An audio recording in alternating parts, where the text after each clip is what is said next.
عاملين ايه؟ يا رب دايما تكونوا بخير واحسن حال. منزل الفيديو ده بس الناس اللي عاوزه تراجع، او الناس اللي هي بتكون متوتره وما بتراجعش الماده اللي بعدها غير لما تاكد من اجاباتها. فالفيديو ده فيديو سريع جدا، هنزلك فيه الاجابات كلها لو انت عاوز تراجع وتتاكد يعني من اجاباتك قبل ما تدخل ماده الفيزياء. لو انت بتخاف او بتقلق او بتوتر ما تراجعش، انا بوضحه برده في الفيديو.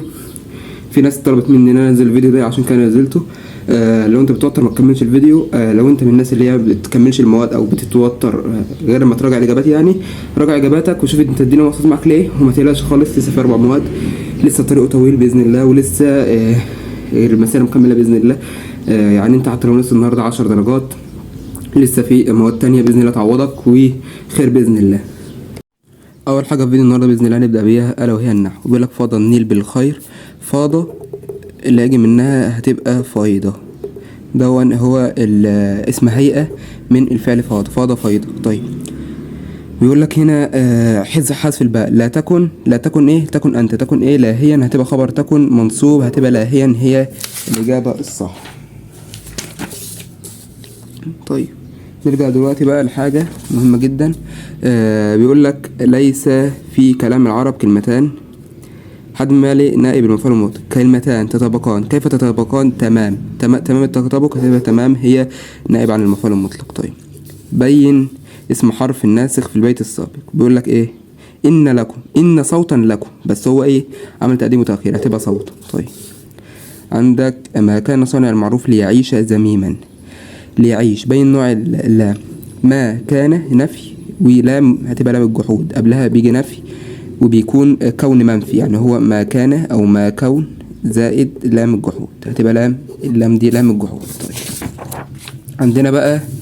عندنا برضو دلوقتي يا بلادي وانت قرة عيني، طبت نفسا على الزمان وعينا، ميز مما ليه سبب نصب كلمة نفس. النفس هنا بيقول لك بقى طبتي، من اللي طبتي؟ نفسا، طابة والافعال دي كلها بيجي وراها يكون تمييز. طيب عندك بقى العلا، لمصري أن أم الربوع الشامي تنتسب، هنا العلا هنا، بس هو ايه؟ عامل تقديم وتأخير، ودايما دي بيجي عليها درجتين فهتبقى هنا دي مبتدأ. طيب عندك بقى أتحدث إن لم يكن للحديث سبب، وأكثر الصمت فيما ليس يعنيني. أكثر فعل مضارع مرفوع عادي بادئ في أول الجملة، سهل خالص. طيب عندك بقى هنا بيقول لك بقى في أول حاجة وما الحب إلا، بين المستثنى هو ما الحب إلا، هتحذف ما وهتحذف إلا. الحب حاكم، يبقى حاكم هو المستثنى ماشي، و ناقص منفي عشان ما وإلا ناقص منفي. صيغ من مضمون أسلوب ذم قياسي. تعس امرؤ نسي، من اللي تعس امرؤ هنا هتبقى فاعل، إنما لما نقول بئس هتبقى امرأ أولا، امرأ دي غلط وامرأ دي غلط، امرأ دي غلط عشان تبقى منصوبة. الناسي ذكر خالق ماشي. بين الجملة التي ورد بها اسم التفضيل مجرد، هتبقى شجاع أكثر ثقة في نفسه، دي برضو من الحاجات السهلة. طيب عندنا دلوقتي بقى بيقول لك لم يكن للمرء عقل يقوده يوشك. الجملة التي هي سلة محل من الإعراب هي هتبقى يوشك، لأن انت لو لاحظت هتلاقي يقدم وهتلاقي لم يكن وهتلاقي يقوده، دي كلها لها إعرابات. بيقول لك بقى صون النفس واحملها على ما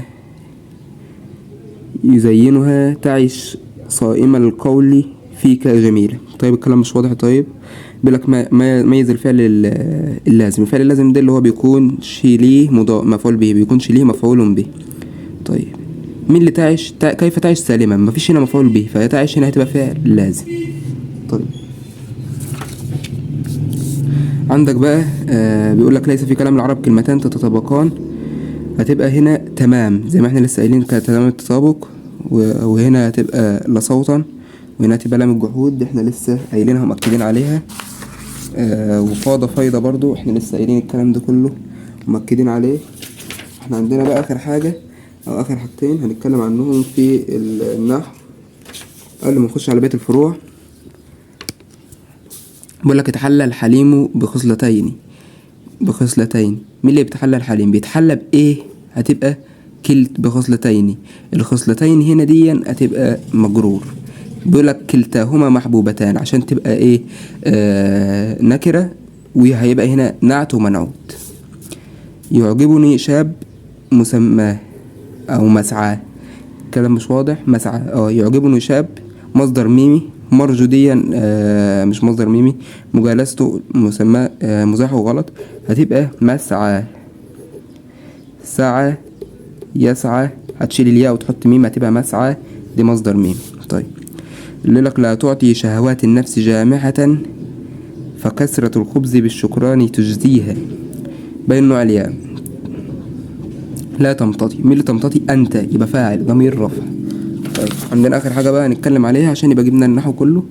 بيقولك فضل النيل فيضة ولاهيا وتمييز ومبتدأ ومضارع مرفوع وتام ولصوتا والجحود وكلتاهما ومسماه أو مسعاه.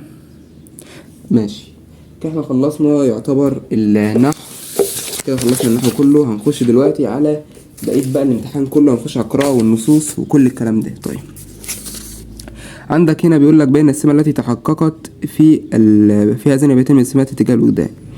بيقول لك في ظهر بسمة عن جنة دار الخليل، قد أحرز الراجي بها خيرا وما هو بالقليل. عبر الشاعر عن أحاسيس ذاتية من خلال الإعجاب بالجمال والحسي والروحي. صح، دي أنا تبقى الإجابة. حسي وروحي، إن هو بيقول لك الزهرة والجنة وحرز الراجي، فهو هنا مفيش هنا تشاؤم، غلط. وده شعر الى موصل عليا، مفيش موصل عليا، مفيش خير، مفيش هو بيقول لك احرز الراجي بها خيرا، مفيش بيقول لك هي الموصل عليا هنا صح. بيقول لك من خلال بيان الاثر الطيب للحب في النفوس، هو ما بينش ده، فالكلمه دي صح ودي غلط. طيب مال الشعر العقلانيه، طبعا الاتجاه ده مفيش في عقلانيه، فهتبقى الاجابه الف. بيقول لك ايها العائدون هلا نفحه من شميم ارض النبوه، علم الله كم صبونا إليها واشتهينا تحت العريشة غفر. بيقولك يثبت سمات حنين إلى الوطن، اشتياق ورغبة الوطن معروفة طبعا، أنه يعيش في بيئة جديدة، ما قالش أنه يعيش في بيئة جديدة. عكس البيتين، مفيش نزعة روحية. الدعاء للوالدين ما دعاش للعائدين، فهتبقى اشتياقه والتمتع بالراحة في بلد. طيب هنا بقى سيرة المغزى من قول الشاعر وطهروا الأرض من باغ ومغتصب. هنا دي بتقول ايه؟ استنفار المصريين للتخلص من المحتل، دي هتبقى الإجابة الصح. طب ليه ما قالش حث أبناء الوطن على توحيد صفوفهم؟ هو بيقول لهم طهروا الأرض، يعني اخرجوا وصوروا، بيستنفر المصريين، هتبقى دي غلط.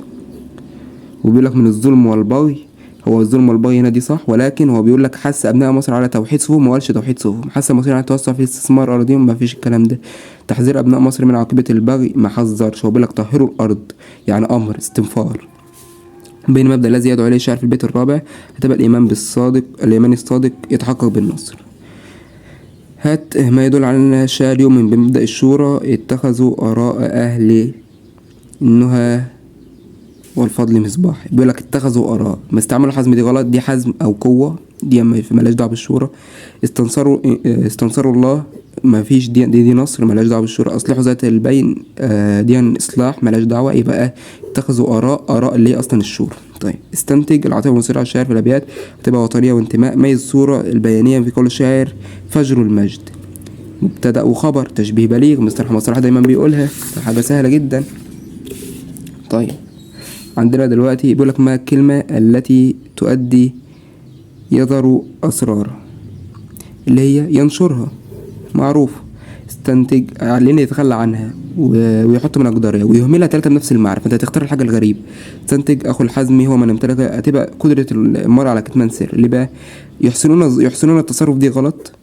مشاركة الناس أسرارهم دليل الثقة، مفيش ثقة وإخاء خالص. الأقوياء من يعلنون أسرارهم، وبيقولك العكس، أخو الحزم من يمتلك قيادة أسرار. طيب السؤال ده عليه جدل كبير جدا. بيقول لك تأكيد المكانة العظيمة لمن يحسن الظن بالله. هو بيقول لك أمناء الأسرار أندر من أمناء المال، يعني أمناء الأسرار دول ناس عندهم قيمة. تأكيد خطورة بوح المرء بأسراره والتعزير من ذلك غلط، هي اللي تبقى الإجابة ب. هنا مفيش تأكيد أصلا، مفيش تأكيد، فدول غلط. وبين أن من يؤتمن بما لا يؤتمن على الأسرار غلط. هو بيقول لك أمناء الأسرار دول أندر من أمناء الأموال. طيب بيقول لك بقى هنا وازن، هتبقى في المقولة الأولى توكيد بالكسر. ليه بقى؟ وبيقول لك لا وغيره، ماشي، ده كسر. مفيش هنا كلتهما لا يوجد، لا يوجد. الاتناب الأولى مفيش فيها اتناب، الأولى فيها كسر. دي بقى ممكن تلخبطك، الاتنين فيهم التأكيد بالاتناب، لا، هي الأولى كسر والتانية اتناب. طيب هنا بقى هنا اتحققت، لم يتحقق ولم يتحقق دول غلط. طيب هنا بيقولك تحقق في الكاتب دعم أفكاره بأدلة واستشهادات وخيلة وأمثلة من الحياة والتاريخ أثرت في عقل القارئ ووجدانه. هو بيقولك هنا كتب القارئ إلى إقناع بفكرة ما وجعله مشاركة وجهة نظره في ذلك حسسه من أجل التأثير. هو بيقولك هنا تحققت إنه بيركز على وجدان القارئ. طيب هنا المسرحية بيقولك إن الممثل بدور خشبة المسرح هي معروفة، يبقى إيه يؤدي على خشبة المسرح. ده سؤال سهل.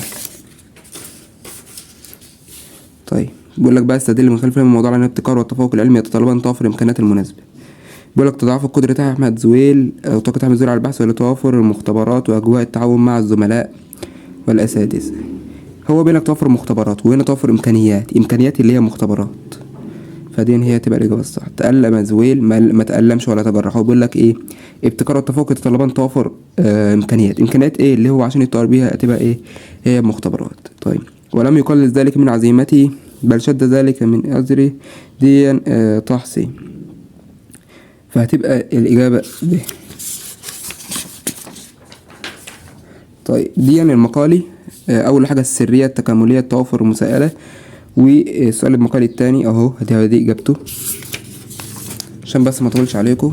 بيقولك ما الأجواء التي سيطرت على العلاقات بين الزملاء والأساتذة داخل الجامعة؟ تبقى الوئام والصداقة. بمواصفات كاتب تعامل المثقفين في المجتمع الأمريكي معه التقدير على المستوى العلمي والإنساني. بل للتأكيد معروفة. سوف ترى في يوم من الأيام ما أنا فاعل، يعني بيقول له أنت هتيجي في يوم من الأيام وهتشوف اللي أنا هعمله. يبقى تأكيد تواعده برد الإهانة لمن قلله من شأنه، ولا تأكيد ثقته في نفسه؟ دي ثقة في نفسه، لأنه بيقول له أنت هتيجي في يوم وهتشوف اللي أنا هعمله. ماشي. دي يعني النص الشعري. بما طلب الشاعر بني وطنه هتبقى في البيت الأول. بيقول لهم هنا في البيت الأول خلوا التواني ففخر المجد قد لاح واستيقظوا فزمان النوم قد راح. يبقى ايه الحفاظ على الحرية. دي غلط. ليه؟ هو بيقول لهم ايه قوموا وانهضوا الهمة والسعي. فيش فخر، فيش حفاظ على الوطن، فيش حفاظ على الحرية. مغزى كاتب واسترخصوا في خلاص القطر أرواح في البيت الثاني واستعملوا الحزم في تحرير موطنكم واسترخصوا في خلاص القطر أرواح. يعني بيقول لهم ايه ضحوا بأنفسكم، ضحوا بأرواحكم، يعني استرخصوا، يعني ما تدركش محافظ على نفسك. دي يعني معناه الحث على تحية بالمال، لا هو بيقول لك بالروح. الدعوة للتحلي بالصبر، مفيش الصبر. الدعوة إلى التحلي بكريم الصفات، لا هو بذل النفس في سبيل تحرير الوطن. المقال الثاني هم كانوا 4 أسئلة مقالي، احنا ايه هنوريكم برضو في ختام هذه الندوة. نود أن نخلص دي ايه الكلمة الختامية. طيب ودي السؤال المقالي اللي هو بتاع القطعة تحصين مؤسساتنا من الاستخدام الخاطئ، ترسيخ مبدأ. دي يعني أي حاجة كده ايه هتحسب له صح، فما تقلقش خالص. ده طيب من التهديدات الواقعة في أمن المعلومات. الفكرة العامة هو أمن المعلومات، دي بيتكلم عنها. مفيش ثروة نفطية خالص، ماشي، مفيش انفجار معرفي، مفيش معلومات أمنية. فبقول لك أمن المعلومات يهدف إلى الحماية ومش عارف ايه، ماشي. دي التخطيط والتنظيم عشان هو بينفي العشوائية، هيبقى ايه التخطيط والتنظيم. استاتيك مغزى وصف الشاعر نفط القرن 21 في الفقرة الأولى. بيقول هنا ان المعلومات زي النفط، يبقى ايه بيؤكد الاستثمار. طيب عندنا الادب بقى بيقول لك ايه الاحياء والبعث. الشعب والنضال الوطني اللي هي كانت زي احمد شوقي. بقى ما شفتش النص بس هو هتبقى الاجابه الصح يعني باذن الله. استنتج السمة التي اتضحت من صفات مدرسة أبولو هتبقى التشاؤم والاستسلام. وبيقول لك كيف تطيب في سمع الاغاني والحان الاسى، اسى وحزن، هي باين انها هتبقى دال. مفيش هروب، مفيش تامل، مفيش حنين للوطن. على باب الحياه ارى زحاما من الاشباح عج بهم، هتبقى ايه من العهد القديم الى زمان حديث قد مضوا. دي يعني هتبقى ايه التامل في الكون والوجود، لانه بيقول لك باب الحياه وارى زحام من الاشباح، الحاجات دي كلها. طيب استنتج المعنى الذي قد تدار كاتب من مقولة فمن يملك المعلومات الدقيقة في الوقت المناسب يملك القوة والسيطرة. يقول لك ايه دي بيؤكد على قيمة المعلومات. طيب قد يبني الشخص خططه على معرفة مضللة نتيجة. بيقول لك ايه جمع المعلومات ليس هو التحدي الأكبر أمام الأشخاص باحثين عن معرفة الذات اللي يبنوا عليها قرارات. في ناس بتاخد ايه إشاعات أو حاجات غلط يبنوا عليها، فدي هتبقى الإجابة. ما يستدل على معلومات سلاح ذو حدين، جمع معلومات لتحسين التسويق وزيادة الانتاج والقرصنة الالكترونيه، الاضرار بالشركات. يبقى هنا تحسين التسويق وفي هنا قرصنه، يبقى الاتنين عكس بعض، فهو سلاح ذو حدين.